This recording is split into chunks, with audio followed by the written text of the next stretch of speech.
ಸ್ನೇಹಿತರೆ, ಇವತ್ತು ನಾನು ಮಾತಾಡ್ತಿರೋದು ಒಂದು ಶಕ್ತಿಯ ಬಗ್ಗೆ.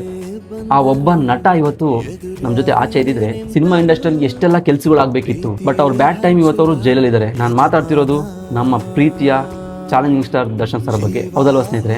ಇವತ್ತು ಅವ್ರ ಬ್ಯಾಡ್ ಟೈಮ್, ಅವರು ಜೈಲಲ್ಲಿದ್ದಾರೆ. ಅವ್ರು ಆಚೆ ಇದ್ದಿದ್ರೆ ಎಷ್ಟೆಲ್ಲ ಸಿನಿಮಾ ಕೆಲಸಗಳಾಗ್ತಾ ಇತ್ತು ಹೇಳಿ.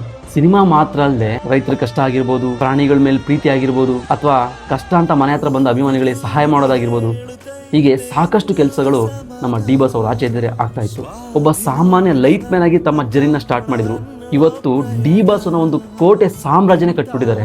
ಅವ್ರ ಹೈಟು, ಅವ್ರ ಪರ್ಸನಾಲಿಟಿ, ಅವ್ರ ವಾಯ್ಸು, ಇವ್ರಿಗಿರೋ ಕ್ರೇಜು ಯಾರು ಮೀರ್ಸೋಕೆ ಆಗಲ್ಲ ಗುರು. ನಮ್ಮ ಕನ್ನಡದಲ್ಲಿ ಮೈಥಾಲಜಿಕಲ್ ಸಿನಿಮಾಗೆ ಫಸ್ಟ್ ಪ್ರಿಫರೆನ್ಸ್ ಕೊಡೋದಂದ್ರೆ ಅದು ನಮ್ಮ ಡಿ ಬಾಸ್ ಅಂತಾನೆ ಹೇಳ್ಬೋದು. ನಮಗೆ ಈ ಡಿ ಬಾಸ್ ಅಂದ್ರೆ ಫಸ್ಟ್ ನೆನಪಾಗೋದೇ ಅವರ ಫ್ಯಾನ್ಸ್. ಜಸ್ಟ್ ನಾರ್ಮಲ್ ಫ್ಯಾನ್ಸ್ ಅಲ್ಲ, ಕಲ್ಟ್ ಫ್ಯಾನ್ಸ್ ಅಂತ ಹೇಳ್ಬೋದು. ಈ ಅಭಿಮಾನಿಗಳನ್ನ ಸೆಲೆಬ್ರಿಟೀಸ್ ಅಂತ ಕರೆದು ತಮ್ಮ ಹೃದಯದಲ್ಲಿ ಜಾಗ ಕೊಟ್ಟಿದ್ದಾರೆ ನಮಗೆ. ಈ ಥರ ಬಾಂಡಿಂಗ್ ಯಾವ ಇಂಡಸ್ಟ್ರಿಯಲ್ಲಿ ನೋಡೋಕೆ ಸಿಗಲ್ಲ ಗುರು.